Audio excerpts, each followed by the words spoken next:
This is a story that happened when I was younger and has creeped me out many a night since because it was so unknown. There was never any resolve, which makes it so creepy. I'm the middle child of 3 girls. My oldest sister is 3 years older than me. I'll call her Ariel. And my younger sister is 3 years younger than me. I'll call her Belle. We lived in a small town that was mostly a farming community. We lived in an old 2-story house that I'll probably talk about on Reddit mostly because that old thing was very haunted. Anyway, when Ariel turned 13, my parents rejoiced in having a free babysitter. They made a couple of quick trips to the closest grocery store to test how she handled being alone, and she passed amazingly. We were all on a best behavior because we wanted the freedom that comes with staying by yourself. So our ages were 13, 10, and 7. My parents decided to take a longer trip out to get a few supplies for the house renovating we were doing to the old fixer-upper we lived in. My sisters and I decided it was time to finally beat The Legend of Zelda: A Link to the Past. We had gotten to the final castle and were determined we would have it beat by the time they got back. We didn't.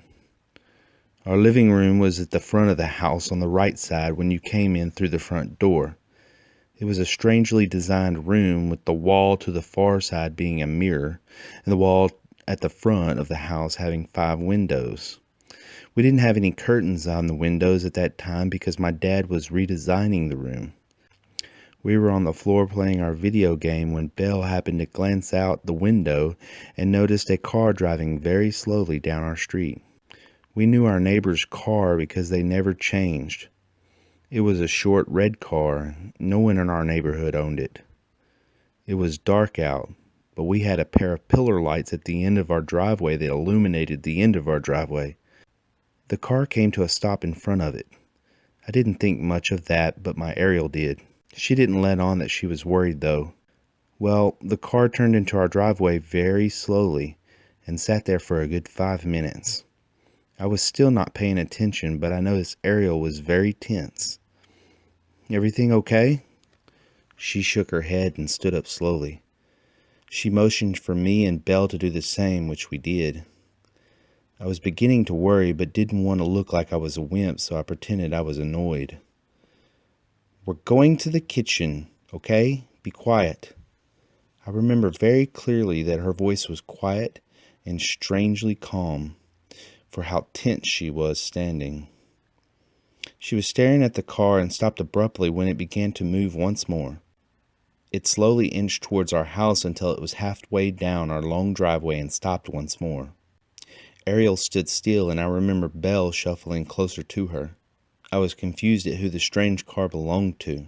I opened my mouth to ask what was going on when the car's front doors opened and 2 people step out. We couldn't make anything out of what they looked like because the light was behind them and they were mostly dark blobs. I remember them looking large, though that might have just been my frightened mind. My sister grabbed Belle's hand and ran out of the room hollering at me to follow. I did, and she led us to the kitchen, which was in the back of the house. You could see the dining room through it and look out the window without being seen. She knocked the kitchen lights off just to be safe and grabbed the phone while we stood in the kitchen. Belle started to sob in fear, and I was told to hold her. I couldn't tear my eyes from our driveway. The figures had stepped away from their car, but they were still just standing there looking at our house. "Mom?" Ariel's voice was higher than I'd ever heard it as she quickly relayed what was going on to my parents. They kept her on the phone while they drove back to us. Ariel had me grab a steak knife and took a butcher knife for herself while we waited for them to get back. And all the while, the 2 people just stood there staring at the house. It felt like I was in some kind of a nightmare, just sitting there wondering who they were and what they wanted. Then, for seemingly no reason at all, they got back into their car and backed out of the driveway. They pulled back on the road and raced off right as my parents pulled on the street. They stopped long enough for my mom to get out of the car before my dad raced off after the other car. He never caught it. So, creepy people who stood in my driveway for 20 plus minutes, let's not meet. Hey guys, it's Manic here. Thanks for listening. Please like, share, and comment if you enjoyed this video. Until next time.